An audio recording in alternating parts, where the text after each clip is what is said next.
السلام عليكم، كي دايرين؟ لاباس عليكم؟ كنتمنى ان شاء الله هذا الفيديو يلقاكم في احسن الاحوال.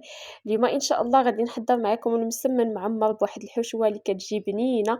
عشاق المسمن المعمر فاكيد ان شاء الله غادي تحماقوا عليه. وجدوه بكميه كبيره وارتاحوا. الوقت اللي تشهاو المسمن هكا معمر راكم عارفين هو تتكون فيه شويه ديال الخدمه، شويه ديال الوقوف، فمن الاحسن انكم توجدوه بكميه كبيره وترتاحوا. الوقت اللي تشهاو هكا مسمنات معمرين هكا، جبدوهم من المجمد وسخنوهم، خليهم تيتقرمشوا لكم وبالصحه والراحه مع شي كويس ديالاتي كيجيو يا سلام شهوه منهم.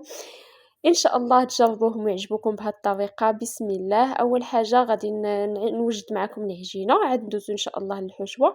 عندي الدقيق الابيض تقريبا واحد 2 كيلو، كنضيف ليه معلقه ونص ديال الملح كيبقى على حسب الذوق، واحد المعلقه كبيره ديال السكر سنيده ممكن تستغناو عليها. صافي، وكنبدا نجمع العجينه ديالي، ما غاديش تحتاج لا ندلكها لا والو، غير غادي نجمع العجينه وغادي نخليها ترتاح، ندهنها بشويه ديال الماء ونخليها ترتاح. الا كان عندكم الوقت خليوها ترتاح، ما عندكمش الوقت كتدلكوها شويه وتشكلوا كويرات وتخليوها ترتاح وهي على شكل كويرات باش تعطيكم شويه الطوع باش تطلقوها.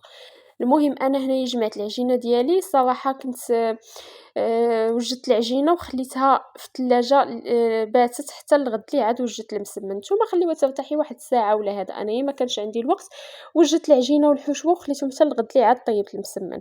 المهم بسم الله. بالنسبه للحشوه فعندي هنا واحد الطريف ديال الدجاج وطريف ديال الشحمه اللي ممكن تستغناو عليه الا ما توفرش لكم، ما كاين حتى شي مشكل. غير بالخضره المسمن كيجي غزال وكيجي بنين. انا عندي غير طريف صغير ديال الدجاج وطريف ديال الشحمه كيف قلت لكم ممكن تستغناو عليهم.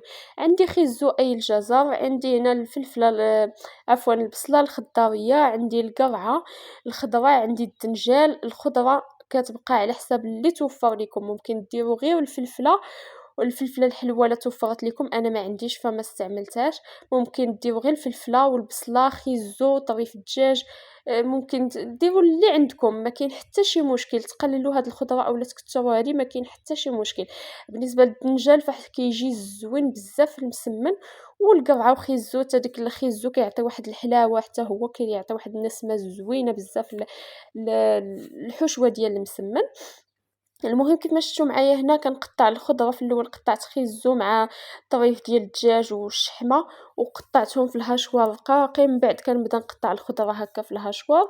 الا ما توفرتش ليكم فالخضره كتقطعوا مثلا البصله كتقطعوها رقيقه والخضره حكوها في الحكاكه الغليظه عادي جدا. بالنسبه للدجاج فقطعوه يكون رقيق بزاف بزاف. الا ما توفرتش لكم الهاشوار توفرت لكم فغادي تستعملوها عادي جدا. والمهم البنات الكميه كتبقى على حساب عدد الافراد ديال العائله، على حساب نتوما الكميه اللي بغيتو. ممكن يعني تصايبوا غير كميه قليله، ما كاين حتى شي مشكل.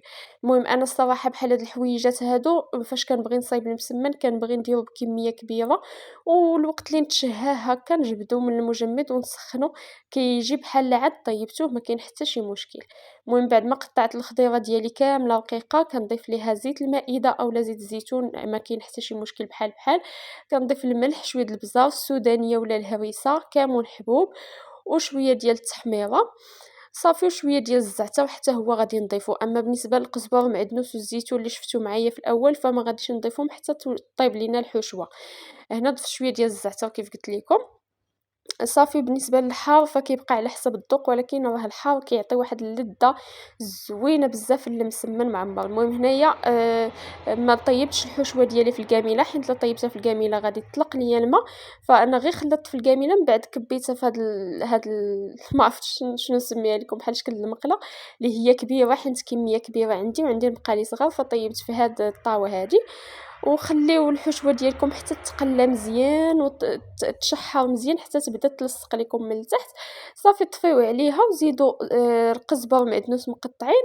الا توفر لكم القزبر ما كاين حتى مشكل، القزبر كيجي زوين خصوصا الا كان بلدي.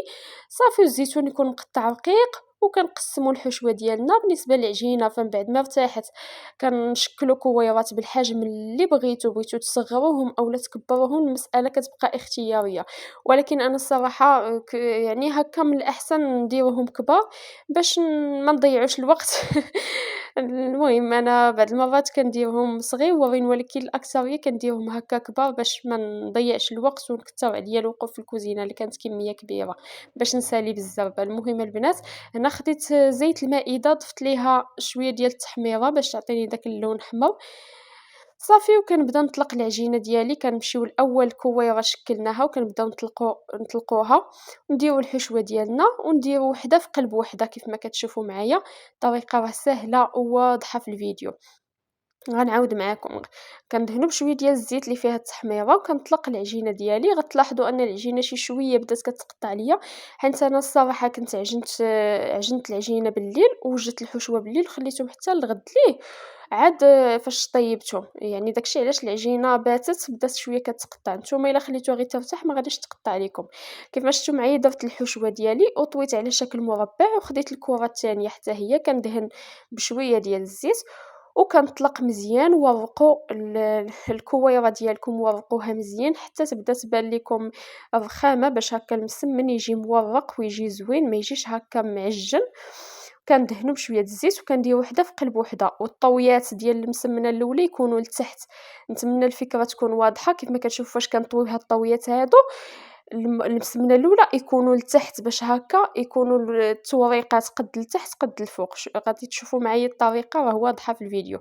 يعني هاد البلاصة اللي فيها الطويات غنقلبوها ملي غنبغيو نديرو وحدة في قلب وحدة، باش هكا تجينا المسمنة مورقة ويجي ما تخرجش لينا الحشوة. شفتوا معايا؟ بعد ما غنطلق الثانية، الجهة اللي هي فيها غير ريقة وحدة هي اللي كندير من الفوق باش تجي الطويات عاوتاني من الفوق ويجي بحال الفوق بحال التحت. نتمنى الفكرة تكون وصلاتكم. صافي غادي نستمر بنفس الطريقة حتى نكمل الكمية اللي عندي كاملة. وحاولوا ديروا عدد الكويرات، يعني تقسموا الحشوة على عدد الكويرات اللي عندكم، باش هكا تجي قد كل حبة قد اختها. وكديروا يعني كل مسمنة فيها زوج ديال الكويرات ديال العجينة وحشوة وحدة، يعني راه الطريقة واضحة. من بعد ما عمرت المسمنات ديالي كلهم غادي ندوز باش نطيب. كنبدا نطلق المسمنة ديالي وكنبدا نطيب كيف ما كتشوفوا معايا. في الاول فاش كنبغي نطيب المسمن كندهن المقله مره وحده، فاش كندهنها ما كنعاودش ندهنها نهائيا، غير المره الاولى اللي كندهن المقله باش المسمنه الاولى ما تجينيش مكويه. صافي وكنبدا نطيب المسمن ديالي على عافية، تكون شوية ما تكونش مجهدة بزاف وفي نفس الوقت ما تكونش مهيلة بزاف، يعني عافية متوسطة. ونبقاو نقلبوا في المسمنة ديالنا حتى كطيب وبالصحة والراحة. كيجي هاد المسمن بنين ومقرمش ومورق كيف ما كتشوفوا معايا. كيعطينا كمية كبيرة كيف ما كتشوفوا. الوقت اللي تشهاو المسمن تجبدوه من المجمد وتسخنوه بالصحة والراحة، كيجي شهوة منه. نتمنى ان شاء الله تجربوه بهذه الطريقة هذه، وكيجي رائع جدا. واللي بغى يديرو صغيور حتى هو كيجي زوين، غير هو كياخد شوية الوقت. نتمنى هذا الفيديو يعجبكم، والى اللقاء الى فيديو قادم ان شاء الله.